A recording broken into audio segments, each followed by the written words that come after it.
Bapak-bapak, ibu-ibu, saudara-saudari, secara khusus Krismawan dan Krismawati yang Tuhan kasihi. Besok Anda akan menerima sakramen Krisma. Itu artinya Anda menjadi orang Katolik dewasa.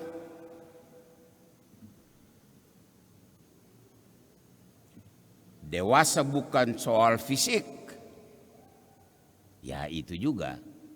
Tetapi lebih-lebih dewasa dalam iman.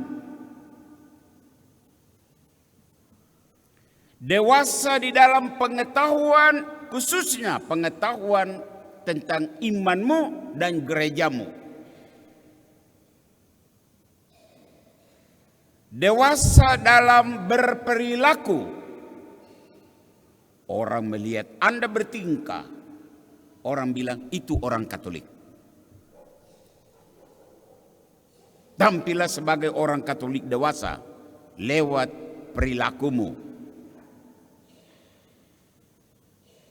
Nah, sebagai orang dewasa, salah satu hal yang dituntut adalah Anda mampu untuk mempertanggungjawabkan imanmu, khususnya bagi mereka yang bertanya. Tanya apa saja berkaitan dengan gerejamu, berkaitan dengan imanmu, dan Anda mampu untuk menjawab, memberikan pertanggungjawaban. Di hari terakhir ini, pastor memberikan perhatian khusus kepada pokok ini. Kalau seandainya kamu punya teman-teman Protestan, kamu punya teman-teman Islam, kamu punya teman-teman agama lain, bertanya, kok Katolik toh? Kok Katolik toh? Apa sumber utama iman Katolik? Kau jawab apa?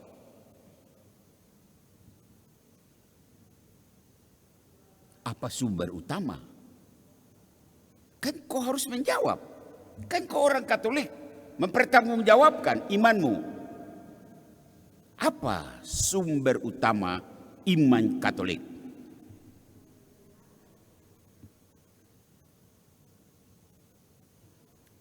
Pasti Anda akan menjawab. Tetapi di hari terakhir novena ini, pastor mau menjawab. Dan harap Anda mengingat dan memegang teguh pencerahan dari pastor ini sebagai bekal rohani Anda orang dewasa menghadapi dunia ini, khususnya menghadapi teman-temanmu yang bertanya tadi. Nah, sumber utama iman Katolik ada 3. Yang pertama, kitab suci. Di sini kita sama dengan Protestan. Sumber utama iman adalah kitab suci. Dan Protestan mereka memakai istilah sola scriptura. Artinya hanya kitab suci. Katolik memotong keluar kata sola, hanya, karena sumber iman Katolik bukan hanya kitab suci. Karena ada yang lain. Yang lain itu apa? Kedua, sumber iman Katolik adalah tradisi suci. Apa itu? Nanti diterangkan sebentar. Dan yang ketiga adalah magisterium, kuasa mengajar gereja. Itu tidak ada di gereja-gereja lain. Karena itu, saat ini ada 4.500 gereja di dunia. Katolik hanya satu. Karena magisterium. Ada magisterium yang membuat gereja Katolik tetap satu. Satu sejak Yesus dan sampai Yesus kembali tetap satu. Gereja yang satu, kudus, Katolik, dan apostolik. Berkat adanya magisterium. Sekarang mari kita lihat satu persatu. Sedikit mendalami, walaupun tidak terlalu mendalami, tetapi menyinggung sesuatu berkaitan dengan 3 sumber utama iman Katolik ini. Pertama, kitab suci.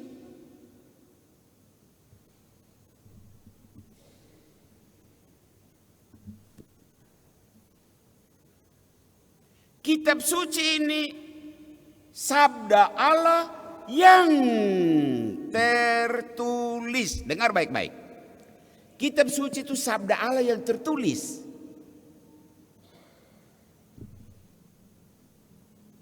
Ada banyak kitab suci, lalu lewat proses kanonisasi. Dipilih, pilih, dan ada beberapa yang ditentukan sebagai kitab suci. Jumlah kitab suci Katolik 73 buah. Terdiri dari Perjanjian Lama 46 dan Perjanjian Baru 27. Ini sabda Allah yang tertulis. Mendengar kalimat ini pasti ada yang bilang, oh berarti ada sabda Allah yang tidak tertulis. Ya. Dan inilah kita satu langkah lebih dari Protestan. Protestan hanya sola scriptura, titik. Katolik bilang tidak. Apa artinya ini? Hanya kitab. Sementara sabda Allah itu lebih luas, lebih besar, lebih dalam, lebih besar dari hanya sejumlah kitab. Tulisan. Allah lebih luas.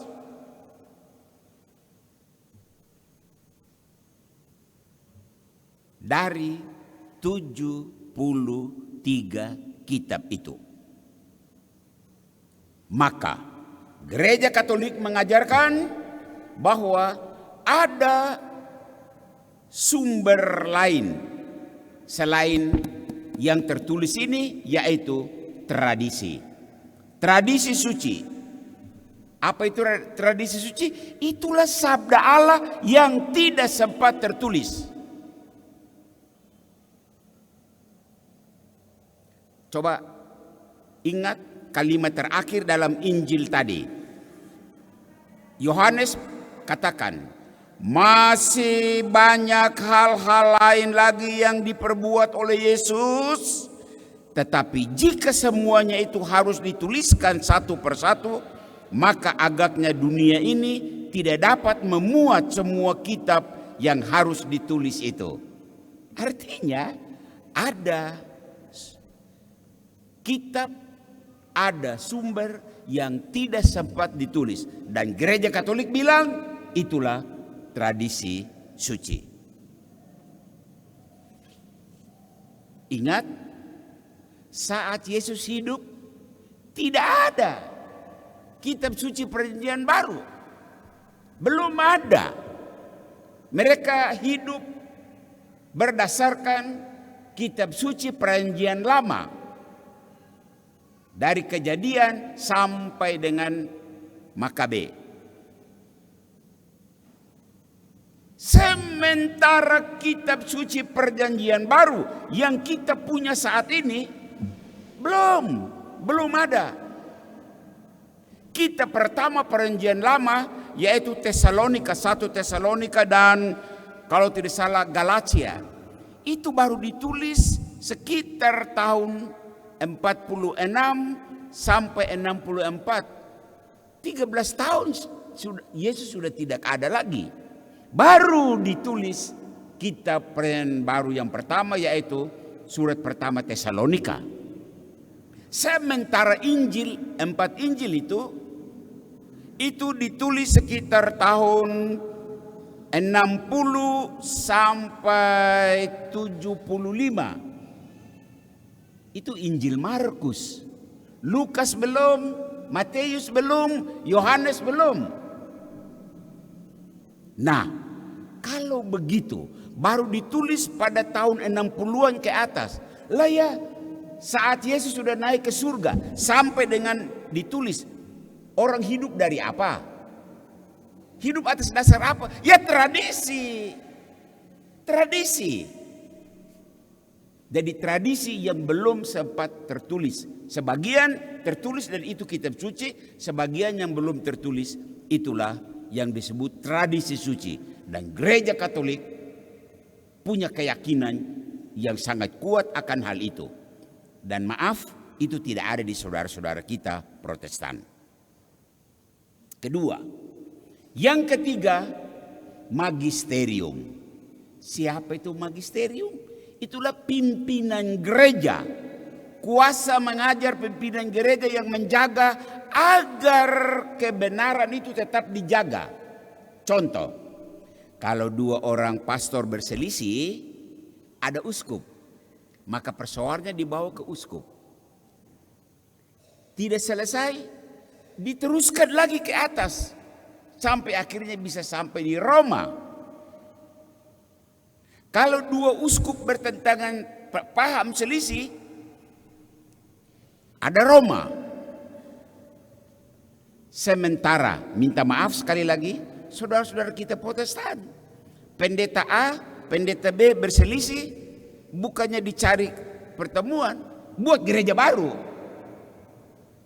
Bikin gereja baru. Maka tidak heran kalau sampai saat ini sekitar 4.500 denominasi gereja. Hal itu tidak mungkin terjadi dalam gereja Katolik. Karena Katolik punya magisterium.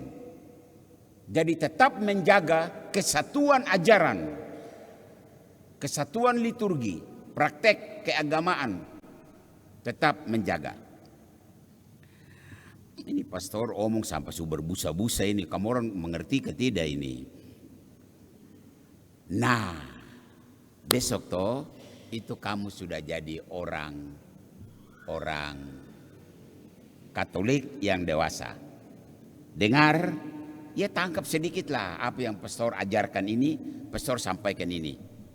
Kalau seandainya, ini catatan, kamu mulai bergaul dengan teman-teman bla bla bla, dan orang bertanya sesuatu kepadamu, jangan mentang-mentang, saya sudah krisma, saya sudah dewasa, dan saya omong apa saja saya omong. Hei, omong semangat-semangat baru salah lagi. Jangan, kalau orang bertanya dan kau tahu pasti, silakan. Tapi kalau kau tidak tahu, kau kesal sama dia, minta maaf. Kami punya pimpinan gereja ada, kami punya pastor ada, kami punya uskup ada. Kau punya pertanyaan saya catat, ya. Nanti saya mau tanya dulu sama saya punya pastor, saya tanya dulu sama saya punya uskup, dan sudah dapat jawaban, saya akan datang bilang kau, ya. Nanti kau tanya, saya akan nanti cari tahu. Itu lebih dewasa daripada berusaha menjawab baru bodoh. Akhirnya apa? Lau-lau bertanya kepada orang bodoh, hasilnya blow on. Jangan. Selamat untuk kamu orang besok ya. Menjadi orang Katolik dewasa. Ada begitu banyak orang yang bahagia, tapi salah satu dari sekian orang bahagia adalah kaum pastor. Bahagia karena ada 180-an orang dewasa baru yang bergabung dalam gereja Katolik. Tuhan memberkatimu, Tuhan memberkati kita semua. Amin. Amin.